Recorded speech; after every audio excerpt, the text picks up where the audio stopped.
আসসালামু আলাইকুম। এসআই গ্রুপে স্বাগতম। আমাদের ড্রাগন প্রজেক্টে সেচ দেওয়া হচ্ছে। অতি বর্ষার কারণে এই বাগানটাতে অনেক শিকড় নষ্ট হয়ে গেছে গাছের। গাছগুলো অনেক দুর্বল হয়ে গেছিলো। তো আমরা গাছগুলোতে কিছু নতুন মাটি দিয়েছি গোড়াতে, যাতে শিকড়গুলো আবার মাটিতে ঢেকে যায়, নতুন শিকড় ছাড়তে পারে গাছ।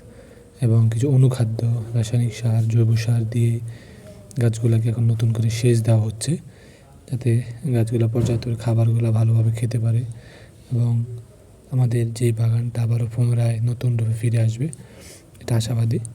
এবং বাগান যাতে আবারও 25 সালের যে কাঙ্ক্ষিত ফল আশা করেছি তা পাই নাই, আলহামদুলিল্লাহ যা পেয়েছি।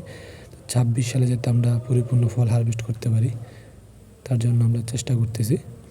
তো সকলে আমাদের জন্য অবশ্যই দোয়া করবেন, যাতে নিরাপদ ফসল সরবরাহ করতে পারে আপনাদেরকে।